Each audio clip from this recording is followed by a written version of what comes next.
journalist said that even Allison P. Davis, who wrote the Cut article, knew Meghan was a fake. Remember that 5,000-word interview in The Cut where Meghan teased she was getting back on Instagram? The writer behind that article, Allison P. Davis, a woman of colour, is believed to have seen through the Renegade Royals Act relatively quickly. The journalist revealed that Allison refused to go on the female journalist's podcast because she'd been contacted by the press, abused by the Sussex squad, and wanted to remain as off the map as possible.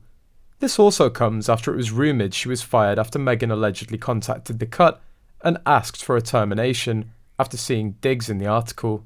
There are claims that Meghan is unhappy with the article and that a dismay with The Cut has allegedly resulted in the writer being forced into an unpaid hiatus from work. Just one day after the piece, titled Meghan of Montecito, was published on August the 29th, Davis tweeted she was going on an extended holiday. In other news, for the first time in God knows how long, I'm going on an extended vacation.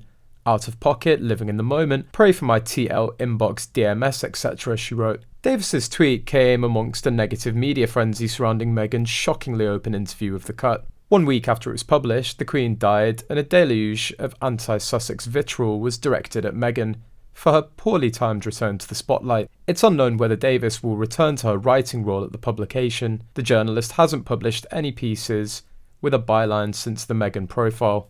Some reports claim she'd been fired due to Meghan's complaints, while several media Twitter reports have pointed out she was only put on an extended leave of absence. Meghan allegedly aired grievances with the team at The Cut about her profile in the days following the Queen's death, worried that her words were now being used against her. US journalist Brooke Hammerling has since spoken out on Meghan's delicate criticism of how the Cut article was written. I've defended Meghan Markle when virtually no one around me will, but it's hard to do when she gives an interview to @Variety, saying she was too open and trusting with Allison Davis and the Cut. I know the comms people she's worked with, they're the best. She was well prepared. Another thread on Reddit about the Cut piece also claims Meghan blamed Davis for the backlash she received over the article. It appears that Meghan called and complained and got the writer of the Cut article fired, or put on unpaid leave, one speculated. This wouldn't be the first time this has happened.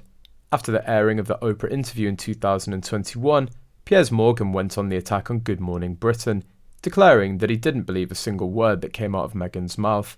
This prompted him to walk off set.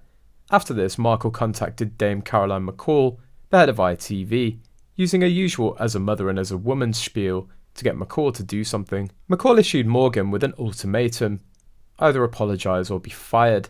Piers quit rather than do what Meghan wanted. However, he never lost his momentum, despite what went down.